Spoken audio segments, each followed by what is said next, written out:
Hi, I'm Kat, and this is our weekly Astro Tarot. I charted out our little map of the sky for tomorrow, but I pulled these cards for today, a Tuesday, and they're speaking about a lot of the energies that we're working with over the next coming week. And quite honestly, for a good dose of time, noise on the wire is that there's a big eclipse that is happening in a couple of days. And it's going to be in the south node of Scorpio, which is where we're going to have a full moon. And that will be direct opposite of a lot of planets that are up in Taurus. So we have a lot of earth energies on our table, so to speak, for today. So let's go ahead and jump into the cards. And then I'll pepper in which astrological influences it's speaking about. And then I want to just take a look at the little diagrams that I've been working with just to help people get a visual idea of things. So we have the opening card of the Page of Pentacles. This is a grounded, practical energy card.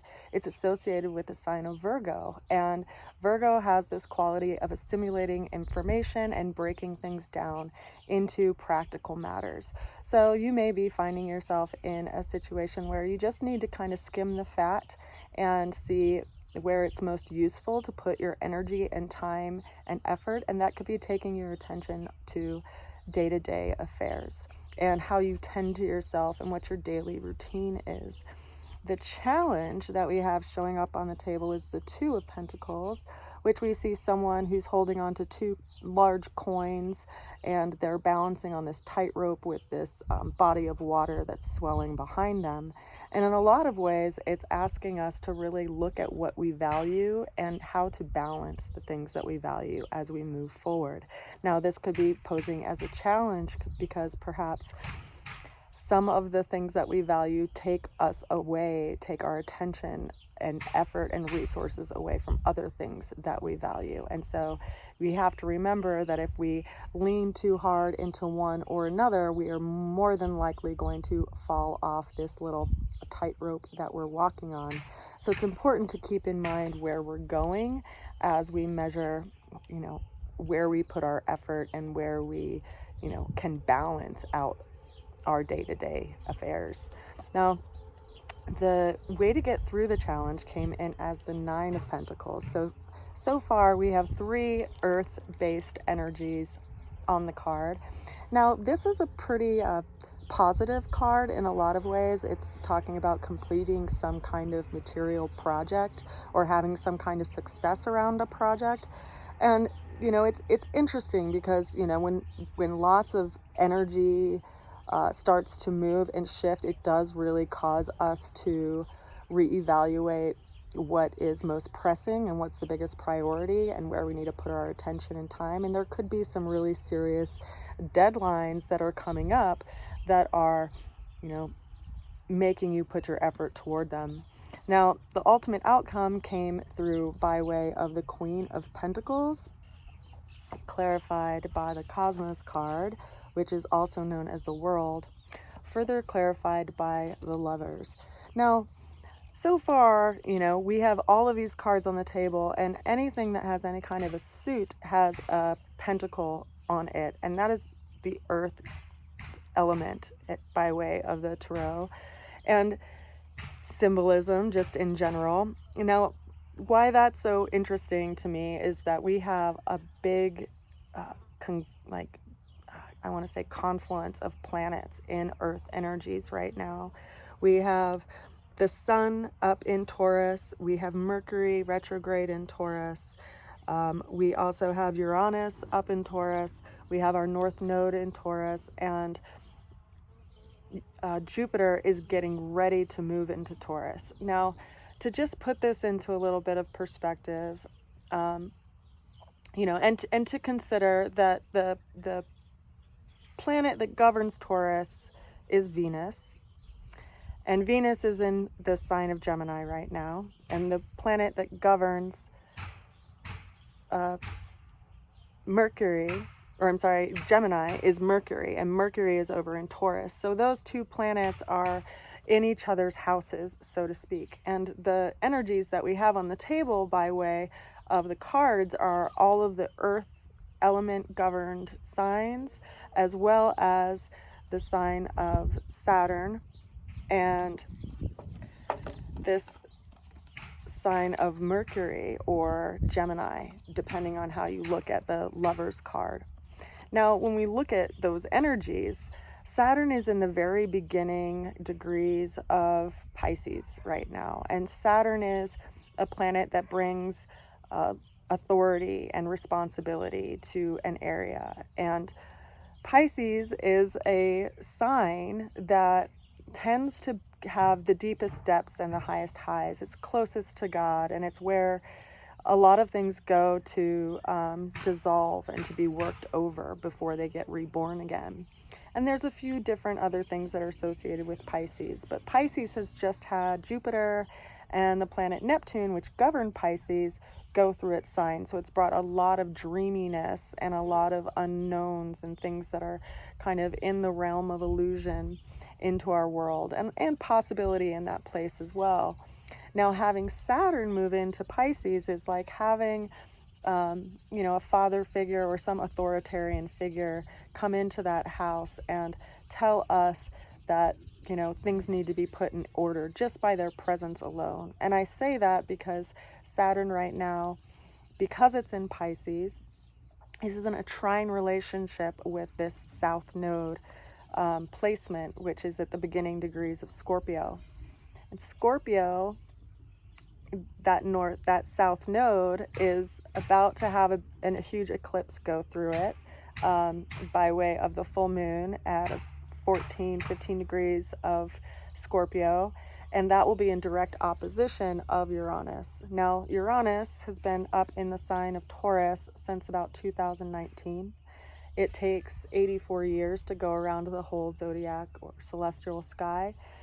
So it spends about 7 years in every sign. But Jupiter, which is this planet of expansion, it is actually only in every sign for about 1 year each, because it takes 12 years for it to move around the whole wheel. So this whole time that Uranus has been in the sign of Taurus, creating all of this change in our foundations and in our resources and in our belief system, Jupiter has not been here because it's been in previous signs. As I said, about 1 year for each sign. And so there's going to be this expansion or an expansive quality that comes into the area of Taurus, wherever Taurus is in your natal chart. And so it's really interesting to me that there's all of these earth energies on the table today, because we have all of these planets up in Taurus and all of this movement that is going to be in Taurus. And when we look at that timeline of Jupiter, and then it's in every sign for about a year, it will be bringing this expansion to this area of your chart for the next year. And you can look back at that and see some kind of glimpse or shaping of how it's done that before, if you reflect back to 12 years ago and what was going on in that area of your life. So it can kind of hint to it by way of Jupiter's influence. And that is going to be compounded with Uranus, because the last time that Jupiter was here, which was 12 years ago, Uranus wasn't here, right? So there's this big shifting energy that's coming in right now, and it's reflecting back on the South Node. And that South Node is in Scorpio, so it's asking us to look at what we need to seriously transform and let go of, and what we need to have a level of responsibility and accountability to, especially because we have Saturn in that trine position over in Pisces, asking us to kind of let the veil of illusion dissolve so we can see things as they are and what we actually want to build toward, because Saturn is going to be in that sign of Pisces for the next 2.5 years. So right now we're in this time that we're looking at things in a very deeper perspective, and considering that Mercury, it's going retrograde right now, and it's going to be going retrograde until about the 15th of May, at which point it's going to come into close meeting point with the North Node, which is at the, you know, 3rd degree of Taurus, and that'll be around the 15th. And at that point, we'll also see Jupiter starting to move into Taurus as well. And so it's almost as if, because Mercury rules our mind and the way we speak about things and the way that we look at things and communication in general, it's almost as if we're getting this recalibration timing right now, so that we really can let go of that which is holding us down, much like, you know, if you were to get into a hot air balloon and drop the weight of things that are keeping you from being able to lift up off the ground.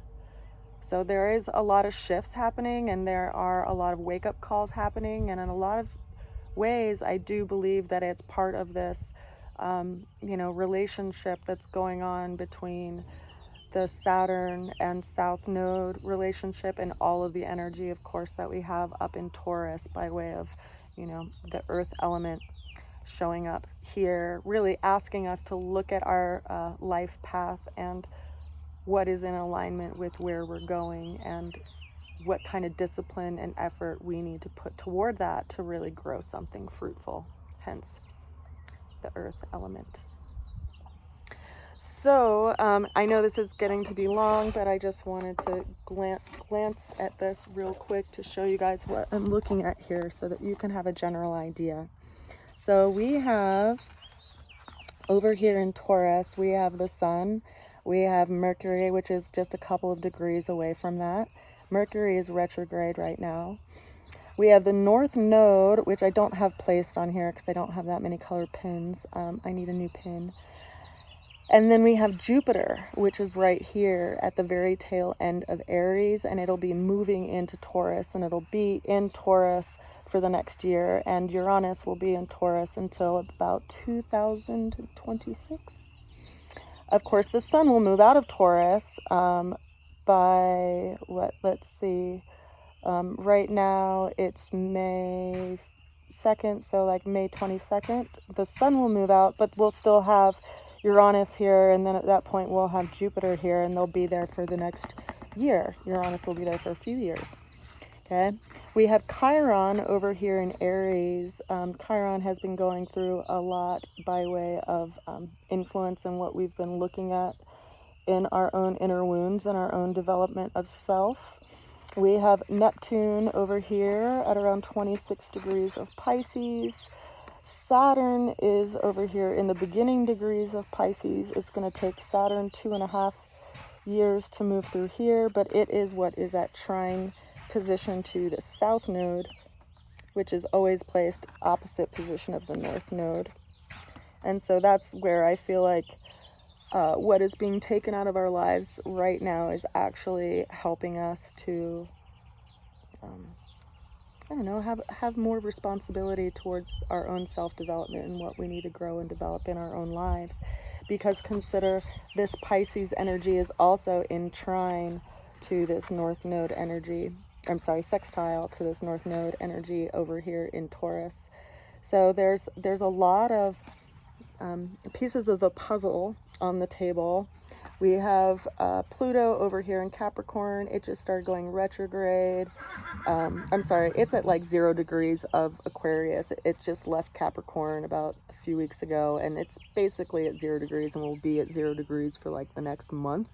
And then we'll maybe move into 29 degrees of Capricorn. So it will then be, you know, in an earth element too. And consider that it is also in this trine relationship because it's just a couple degrees away from the things that are at these beginning degrees of Taurus.